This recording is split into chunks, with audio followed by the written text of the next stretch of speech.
Hello, I'm Brigantia Blackbird of the Blackbird Grimoire. Welcome to the daily forecast for Saturday, August 10th, 2024.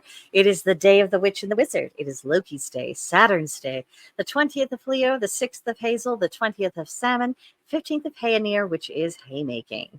So let's get into it, shall we? We'll begin with our astrology as per usual. The sun is in Leo, fixed fire, which represents achievement.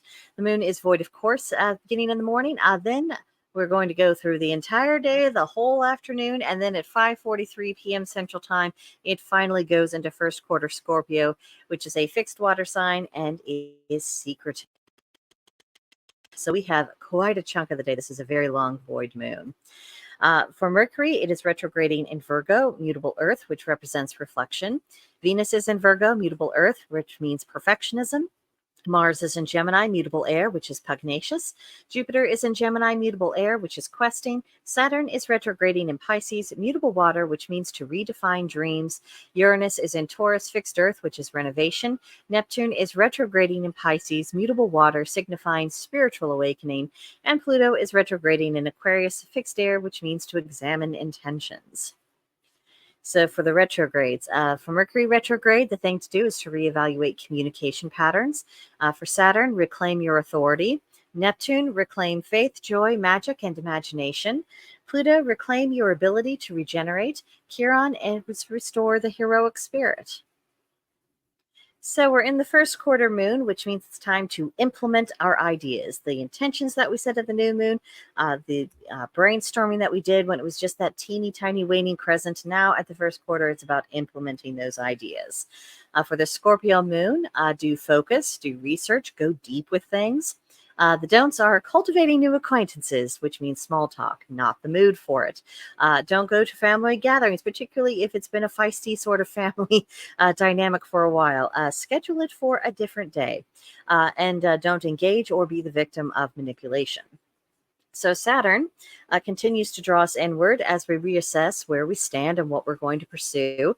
And the Scorpio moon is very happy, delighted, thrilled to be traveling in that particular direction.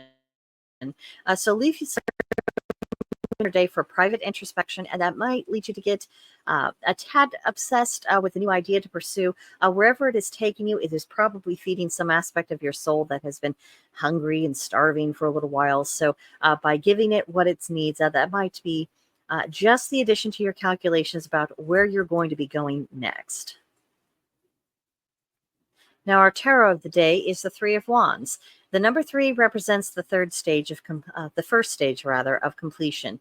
The suit of Wands is the emotional masculine, projective energy, fire element, and the will. So the key words to bear in mind are expanding horizons, looking ahead, forward-thinking, visionary, and we look at the figure and doing all those things. It's got the walking staffs, it's looking over at the horizon. We see the rainbow over there in distance. Maybe it's going to go find a pot of gold. It's hard to say. But it's all about moving forward and trying to walk towards something. So today, if one of your goals is in sight, particularly in sight to complete, go for it. Full steam ahead, all the energy you could want, go do the thing. And if you happen to have recently completed your task, what's the next goal?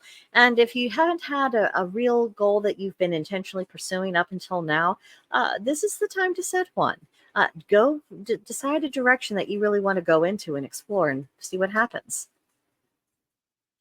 Today's Celtic Triad reads, there are 3 things which one should give freely to guests: gracious accommodation, friendly conversation, and ensured safety. So gracious accommodation, clean, pleasant place to sleep, place to wash, but more importantly, a gracious spirit as a host, making someone feel truly welcome, letting them know that they're going to be taken care of. And in case that last bit was cut out, making sure that their needs will be seen to. Friendly conversation. Hopefully you are never going to host anyone who makes cordiality an impossibility. However, on the other hand, we do have difficult relatives, all of us, in our family trees. So perhaps, Uncle Marvin and Great Aunt Matilda are paying us a visit. and perhaps they are a fearsome duo to behold. However, if you make an effort towards them, if you try to speak to them, if you try to get past whatever the roadblock is in your relationship, that can probably set things on a better footing. And then insured safety. I mean, obviously, anyone under your roof, they're entitled to a safe environment and they are entitled to your defense if it should come to it. And that's something that we don't really think about as often as we should in our modern era, about being ready to mount a physical defense if the occasion calls for it. And I think we are running out of time to live in la la land where people pretend like, oh, that doesn't happen, or surely Mr. Police Officer will come and save me. That is not the reality. And you need to be able to respond. And if you live in a place where you are not permitted to defend yourself, your family, or people in your household, or even your property, you probably either need to start browbeating politicians into changing the law, or you need to find yourself a place to live where you are permitted to act in self defense when the occasion calls for it. So, food for thought there. Now, for the magical correspondences, it's about stability today. The color is brown, the plant is the ash tree, the animal is the goat, and the crystal is kyanite.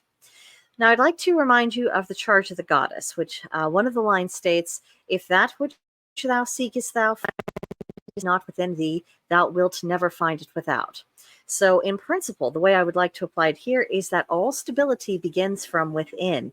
We can't have an external appearance of stability and have internal instability, because the internal instability is the actual truth. The other is an illusion, it's an affectation, it's a lie, particularly a lie to ourselves.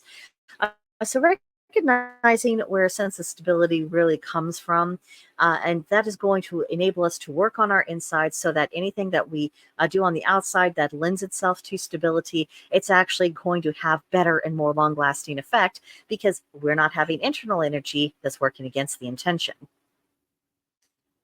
Next up, today's practice. I'd like to ask you all, and I'm very curious about your opinions on this, because we talk about where we fall short plenty of times. Today, I want us to contemplate the question, what are present day practitioners of the craft doing well? Where are we succeeding? Where are we really meeting the assignment? What are we excelling at? That's where I would like us to focus on, because every so often, if we talk about nothing but our problems or areas that we need to work on, and we lose sight of our strengths, that's going to ultimately tear us down. So today, let's refocus our attention. What are we actually doing a really good job at doing? So I'd be very curious about your own personal impressions, as a community, as a whole. What are we doing well? Then we're not going to look at the hermetal principle. We're going to investigate the hermetic principle. My apologies for the typo, but that principle of gender. Then at the witch's pyramid, investigate what the pinnacle of the pyramid means. Today might be a day where you decide to lay out a crystal grid. I haven't done one of those in a while, and it sounded fun, so I'm bringing that idea to you as well. And then just imagine, what would your dream ritual robes look like? And you could have different kinds of robes for different kinds of occasions, wherever your imagination takes you. But what would those ritual robes really look like? What would you want to incorporate on them? Would you want to feel in them? And then the more practical question of, is it worth learning to sew in order to have them? Because if you really want to have that, sometimes it is a matter of learning how to make it yourself. And of course, it's never a mistake to learn a new skill. And if you learn how to make your own ritual robes and you really like how they feel, that can be a practical skill that can be turned to other aspects of your life as well.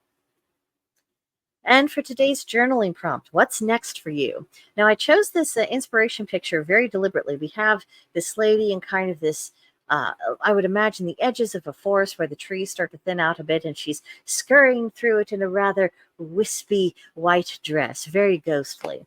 But she's going off into the fog, and so she can't quite see what lies ahead. And maybe we can't see what lies ahead for us either.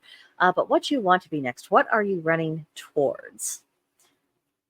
And that really does do it for today. Let's see if I can get my technology to cooperate. There we go. Have an excellent Saturday. I hope you have a wonderful weekend ahead of you. If you would like to follow me on my social media, you can find me at Blackbird's Brew on X. And also the Blackbird Grimoire channel is available on YouTube and Rumble. And of course, if you'd like to chat with me, the best place to do that is the Oak and Elder Witchery. And it's not just me. Hopefully you will always encounter other practitioners as well. Technology. This is an opportunity for us to create an oasis for ourselves in the digital space, get acquainted, form connections, and hopefully in the long run, even form friendships. Just because I think we need more community right now, not less. So this is one means to do so. And, hopefully if that's something you're interested in, hopefully we'll see you soon. But that will do it for right now. And I will see you guys next time. Bye for now.